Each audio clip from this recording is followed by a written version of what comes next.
Hello friends. आज के इस वीडियो में हम एक टैक्स के फॉर्मूला के बारे में बात करेंगे।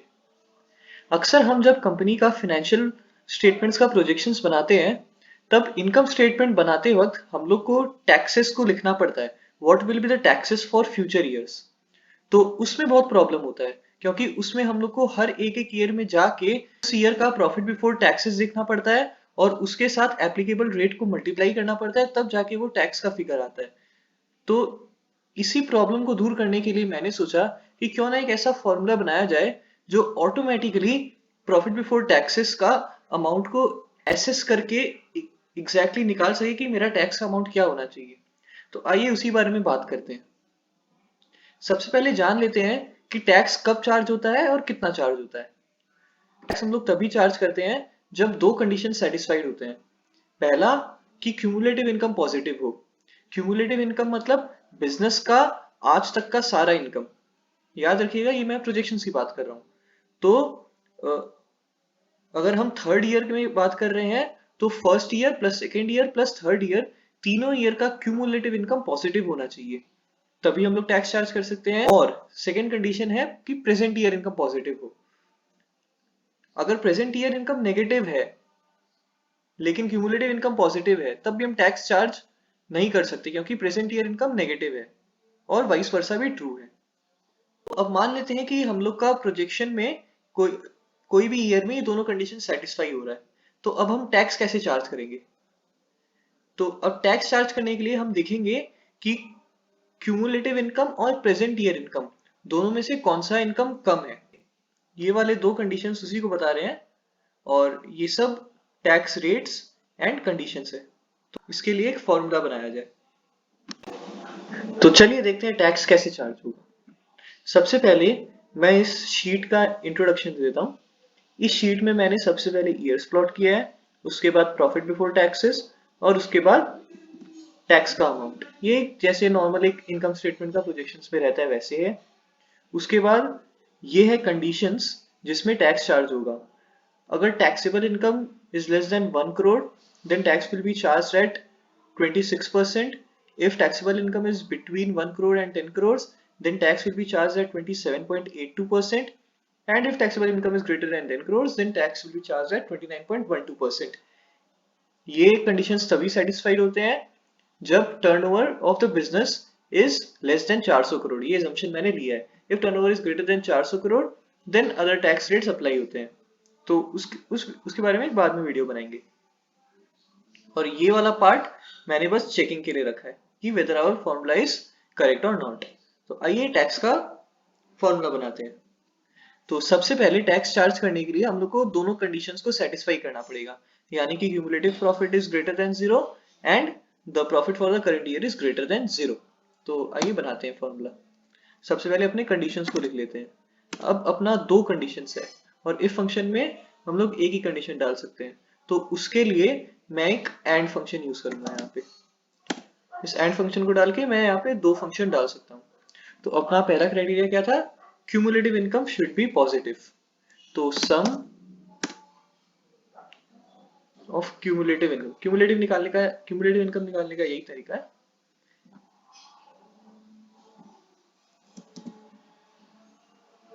यहां से यहां तक और फिर इसको फ्रीज कर देंगे फर्स्ट को।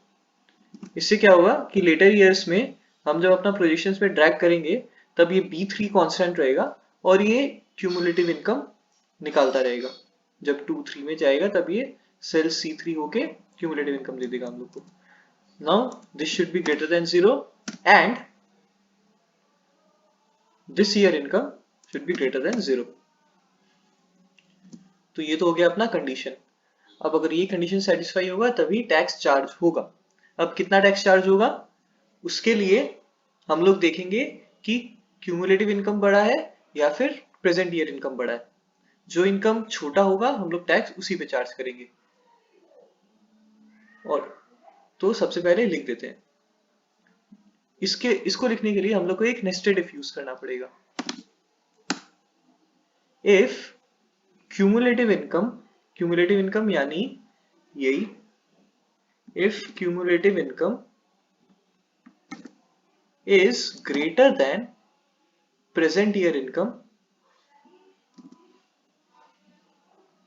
present year income, then tax will be charged at present year income, क्योंकि present year income छोटा है।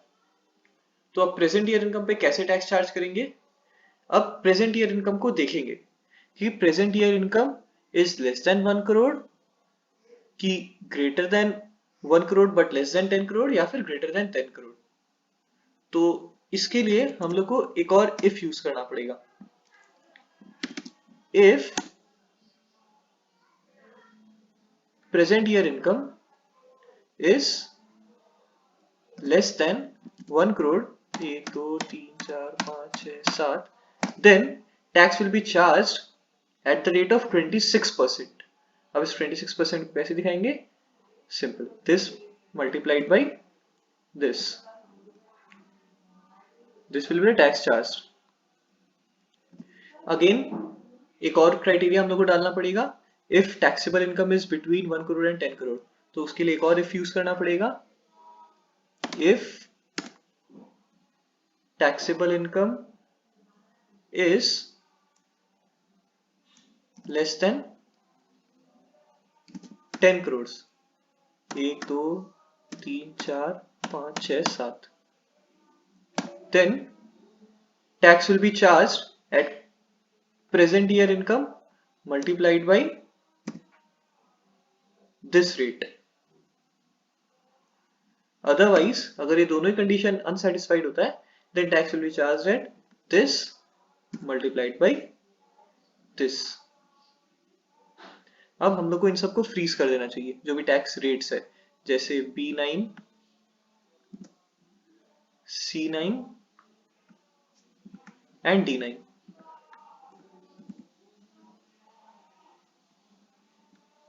तो बस हम लोग का टैक्स चार्ज हो गया। जब cumulative income is greater then present year income है। अब सेकंड कंडीशन देख लेते हैं, जब present year income is greater then cumulative income है, तो इस कंडीशन में क्या होगा? हम लोग का टैक्स चार्ज होगा क्यूमुलेटिव इनकम पे, क्योंकि क्यूमुलेटिव इनकम कम है। तो इसको भी देख लेते हैं।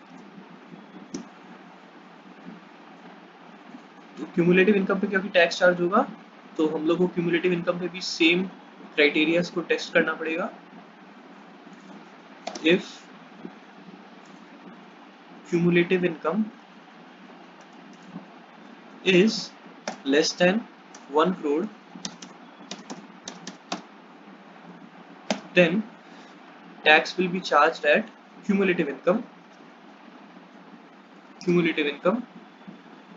multiplied by this rate.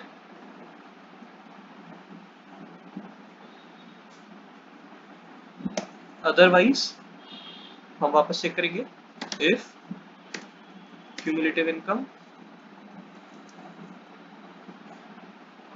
is less than 10 crore, 1 2 3 4 5 6 7, then tax will be charged at cumulative income multiplied by this rate. Otherwise, cumulative income multiplied by this rate. और रेट्स को फ्रीज कर देते हैं,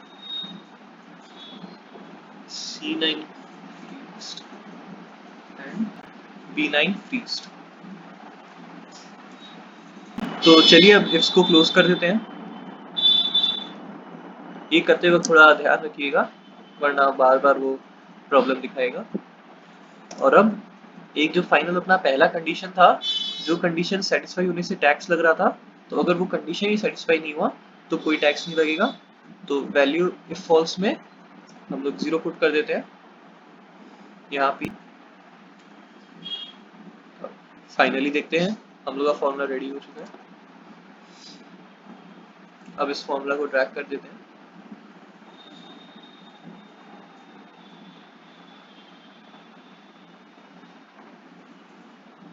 तो यस, हम लोग का फॉर्मूला रेडी हो चुका है। अब चेकिंग स्टार्ट करते हैं whether this is working or not। इस शीट में मैंने क्यूमुलेटिव प्रॉफिट्स भी प्लॉट किया है, तो अकॉर्डिंगली ये सब क्यूमुलेटिव प्रॉफिट्स हैं।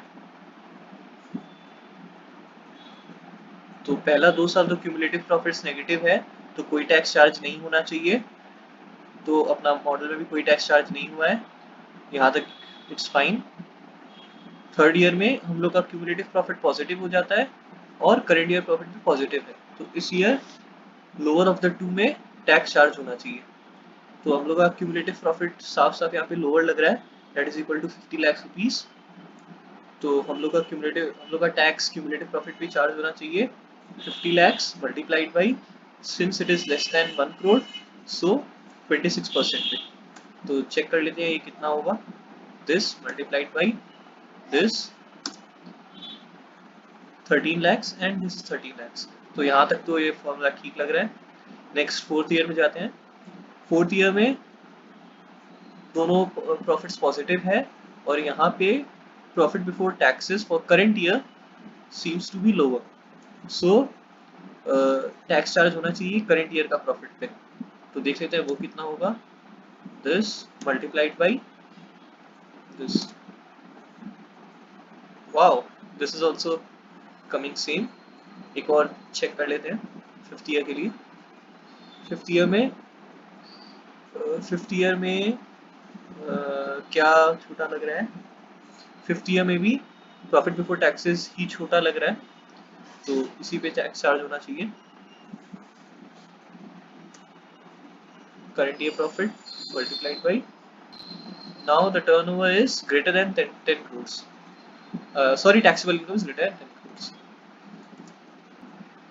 so it's coming okay. So this was the tax formula that I discussed in this video. इस पूरा फॉर्मूला का लिंक और ये एक्सेल शीट मैं आपके साथ इस वीडियो में शेयर करूंगा। अगर वीडियो पसंद आया हो तो लाइक कीजिए and subscribe to my channel.